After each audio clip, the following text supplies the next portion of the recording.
մի քանի հարցեր կան, փորձեմ դրանք տալ, ուրեմն առաջի հարցս դա տիրազուրկ եւ ապօրինի հորերի հետ կապված աշխատանքների հետ են, արդյոք այս ընթացքում քանի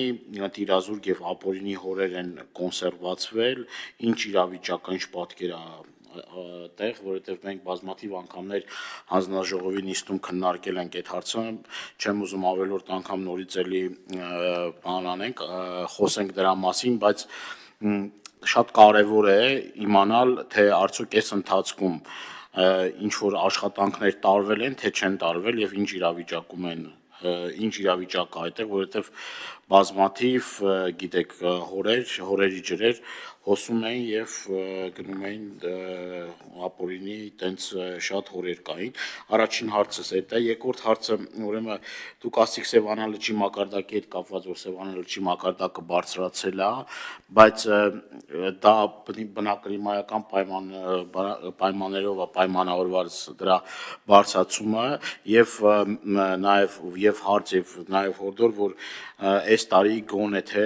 պետքա մենք այնպես անենք, որ հնարավորինս քիչ ջուր բաց թողենք Սևանա լճից եւ այն նախկին տարիների տխուր պրակտիկան չլինի։ Հաջորդ իմ հարցը, ուրեմն անտառ ծրագրի հետ կապված է, մենք ամեն տարի ստեղ խոսում ենք, ասում ենք անտառ վերականգնման ծրագրեր ենք մշակել, իրականացրել ենք, բայց կոնկրետ ինչ թվերը կարևոր են, ինչքան է վերականգնվել, ինչքան նոր ծառատնկումներ են կատարվել, բայց ավելի շատ ինձ հետաքրքիր է, թե արդյոք այն տարիներին, որ այդ աշխատանքները կատարվել են, հիմա ինչ պատկեր է, այն նախկինում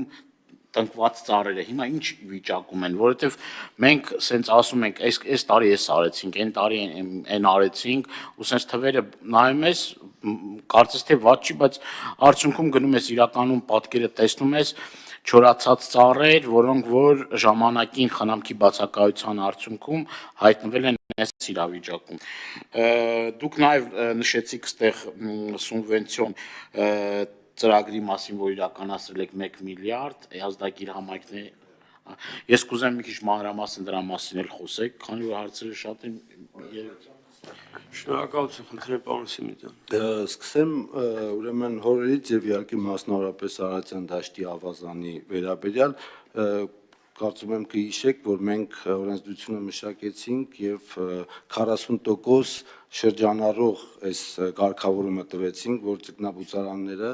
40% ջրի վերադարձ պետք է իրականացնեն եւ կրկնակի օգտագործեն։ Հիմա դատարանը դիմել իրավական կարգավորումը եւ կասեցրել է դատարանը դրա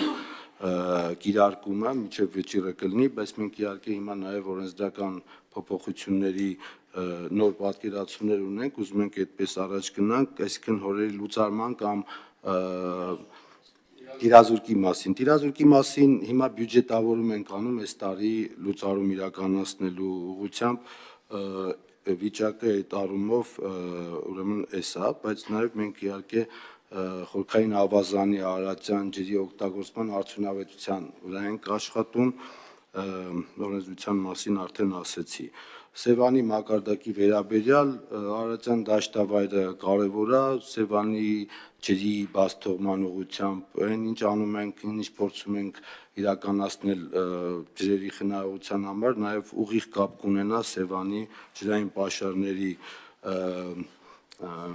համար, բայց իհարկե ճիշտ եք ասում, որ բնակլիմայական պայմանները անչափ կարևոր են, ինչքան շատ տեղումներ լինի, այնքան ջրային պաշարները կբարձրանան, կմեծանան եւ տենց խնդիր մենակ Հայաստանում չի ցավոք սրտի անապատացման եւ ջրային ռեսուրսների արդեն անոմալիկ դրսևորումները աշխարհում կա, կլիմայի փոփոխությունները իհարկե ազդեցություն ունենում են եւ շատ, որովհետեւ կլիմայի փոփոխությունների առաջի խոցելի ոլորտը հենց ջրերն են։ Անտառների վերականգնման թվերը ասեցի, ես ազգային ժողովում էլ հայտարարել եմ, մենք լուծումներ ունենք ոչ միայն պետական միջոցներով, այլ նաև այլ ֆինանսական միջոցներով անտառ տնկման գործընթացը զարգացնելու։ Խոսել եմ նաև հարթակի մասին, որի միջոցով փորձելու ենք հանրության լայն զարգացումների ներգրավել այս աշխատանքում, փորձելու ենք իհարկե մեծացնել տեմպերը, ես նաև ասացի, որ մենք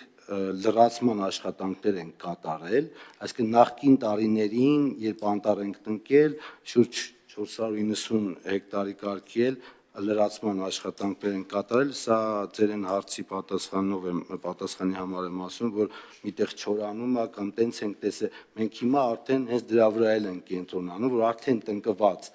ծառերը անտառը ոչ միայն չչորանան, այլ լրացվեն եւ անտառը անտառ դառնա։ Սուբվենցիոն ծրագրերի վրա դա ուրեմն բնապահպանական հարկի ազդակիր համայնքներում իրականացվող սուբվենցիոն բնապահպանական եւ առողջապահական ծրագրերն են 2024 թվականին 1 միլիարդի շրջանակում 15 ազդակիր համայնք դիմել է այնտեղ միջոցառումներ իրականացնելու համար եւ հաստատել ենք այս տարի համայնքներն են իրենք են ընտրում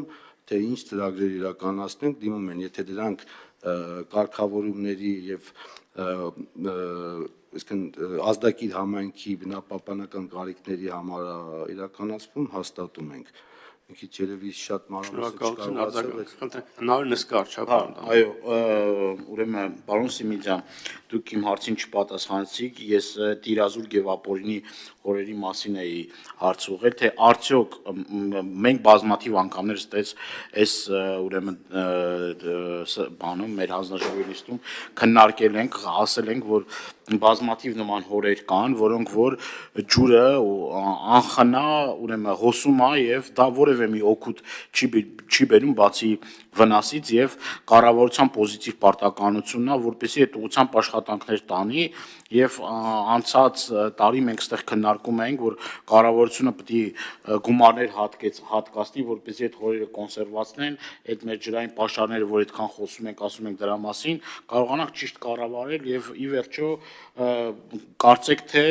սայլը տեղից չի շարժվել եւ որևէ մի նորություն չկա այս հարցում, այսինքն այս ընթացքում ես ճիշտ հասկացա, որ որևէ աշխատանք չի տարվել։ Խնդրեմ, պարոն Գաբրելյան, խնդրեմ։ Շնորհակալություն։ Պարոն Դանիելյան, առնվազն սխալ կլինի ասել ոչինչ չի արվել, դուք ճիշտ եք, 24 թվականին մենք լուծարման աշխատանքներ պետք է իրականացնենք, լուծարման աշխատանքները, քանի որ դա նաև դիտվում է որպես շինարարական աշխատանք, այսինքն դրան պետք է նախագիծ, նախագծվեր եւ համաձայն նախագծի կոնսերվացվեր, բայց լրացուցիչ ուսումնասիրությունների ընթացքում պարզեց, որ կան բավականին շատ հորեր, որոնք ոչ ստանդարտ հորեր են եւ դրանք այն ստանդարտներով չէ, որ պետքա իրականացվեր եւ նախագծող կազմակերպությունները չեն մասնակցում նախագծման մրցույթին, որովհետեւ մենք ունենք նախագիծ, հետո դրանից հետո լուծարենք։ Այս տարի 25 թվականին ոնց որ խոսելով տարբեր շինարարների հետ արդեն, քանի որ լրացուցիչ անհրաժեշտության կարիք առաջացավ, դրա համար 24 թվականին բավականին ինչ որ չափով հորեր չլուծարվեցին, բայց նաև նշեմ, որ այս տարի շինարարների բավականին շատ շինարարների հետ մենք խոսել ենք այդ հորի կոնսերվացման ամեն մի շինարար տարբեր եղանակներ առաջարկում դրան կոնսերվացնելու համար, ընդհանուր հենց նկատի ունեմ, որ նաև ուսումնասիրման միջազգային փորձը կա, օրինակ Չինաստանը առաջարկում է ենթադրենք փուչիկի տեսքով իջեցնել, փակել, հետո դրա վրայից նորից էլի կոնսերվացնել, որտեղ կան բավականին հզոր հորեր, որոնք շատ բավականին դժվար է կոնսերվացնելը այն սովորական ստանդարտ եղանակներով։ Բայց նաև